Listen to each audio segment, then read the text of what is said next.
Hello and welcome to Snail TV. The hero of today's retelling is the 2016 Danish drama film The Day Will Come, based on true events. The plot unfolds at the closed Gudbjerg boarding school for boys in 1967. As punishment for Elmer due to aneurysm, wetting himself in his sleep again, director Hack makes the little hero stand outside in the cold in just his underwear and dry his sheet.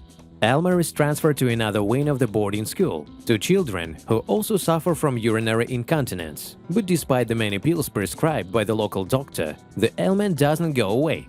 Every day the boy stands humiliatingly in the yard with a sheet.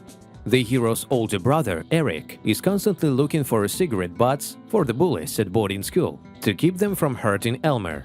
One day he cannot stand it, after which he tells his younger brother that he will never become an astronaut, which Elmer dreams of.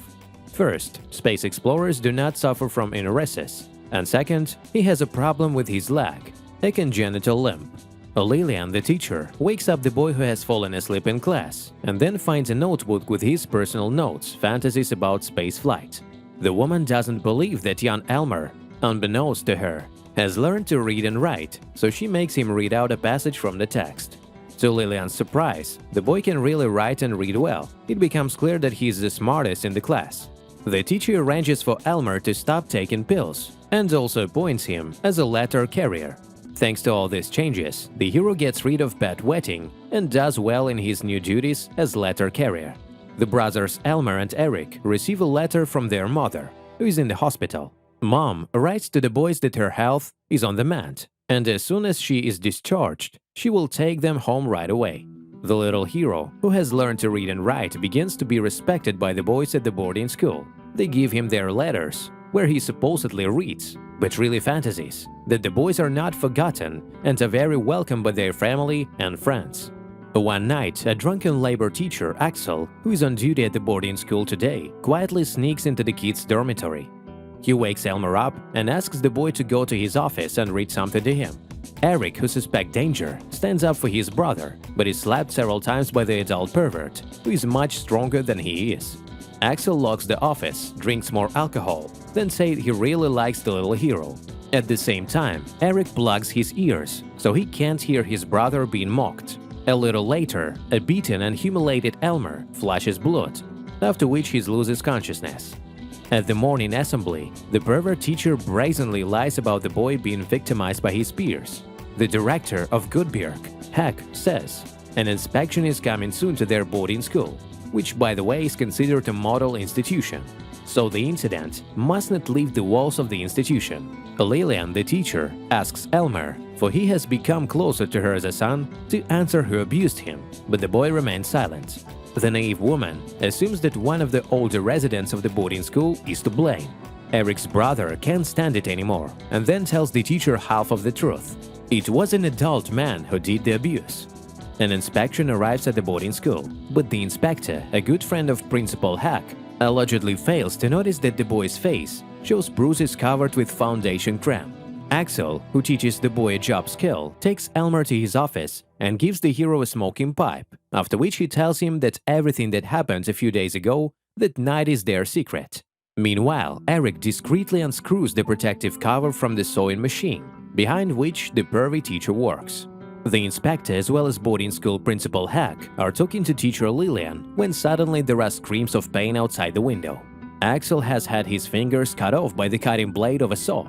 Over dinner, the phone rings. Delighted, Eric picks it up, hoping his mother has recovered and will soon pick them up from this horrible place. The children's uncle tells them the terrible news. The doctors could not save their mother. The crying boy returns to the canteen, then tells his little brother that their mother is gone. Elmer becomes hysterical. He doesn't want to believe the awful truth, after which the enraged headmaster Hack, who has established the rule, total silence during the meal, beats the crying brothers. A sympathetic Lillian soothes her best and favorite students. In the morning, Eric and Elmer's uncle arrives at the boarding school. The brothers see the family man, then happily throw themselves into his arms. The uncle explains to the nephews that he would like to take them away, but that because of bureaucratic problems, the children will have to stay at Gudbjerg for another 6 months. Eric replies that if uncle can't help, then they will solve the problem themselves. The man tells director Hack that he wants his nephews back as soon as possible, but the director says that the state will not give the children because, as he says, the living and learning conditions here are excellent. To a man who does not even have the money to buy a decent car. A worried Lillian calls Elmer into her office, then lets him listen to music from the movie 2001 A Space Odyssey, since the boy still dreams of becoming an astronaut. The teacher understands that the boy is not well here, so she advises him to behave himself and wait for his uncle to sort out the formalities and pick them up. That same night, Eric and Elmer decide to flee from the hated place, but they are met at the gate by the director of the boarding school. Lillian hears the sounds of beating, rushes to the headmaster's office, and then sees that sadistic Hack and his assistant, Headmaster Lassen, are brutally beating the boys. Eric says that when his uncle picks them up from here, they will tell the police everything, to which he gets the answer.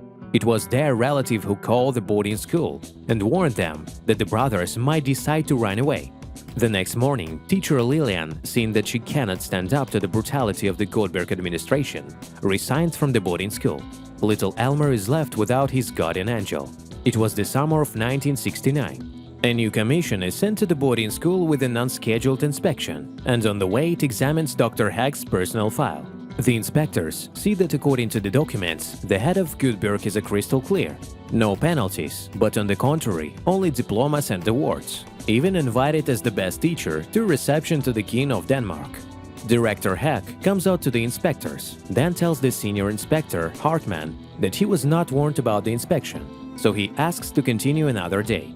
The new inspector offers a choice. Either he inspects the institution right now or he leaves, but sends a letter of complaint to the higher-ups, the principal office. The boys of the boarding school are lined up in the yard. A shocked Inspector Hartman sees the dirty, beaten and scrolling boys in front of him. He approaches Elmer, then the other children, but when asked where the wounds came from, all respond in the same way: accidentally bruised, accidentally fallen. Hartman explains to the boys that he has come to check exactly how they are treated here, so if anyone wants to talk face to face, let him raise his hand. But the frightened children are afraid to tell the truth about the cruel adults, who should be called not teachers, but wardens. A few days later, the head teacher, Lassen, gives the boys the task of building a terrace by the evening and also of washing the headmaster's car.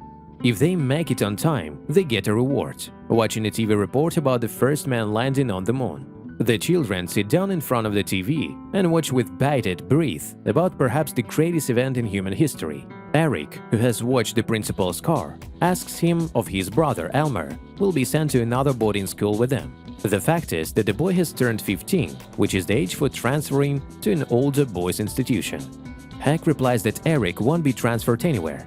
It turns out that the director has decided to build a training workshop for older boys, after which Goodberg will be allowed to raise children until their 18th birthday.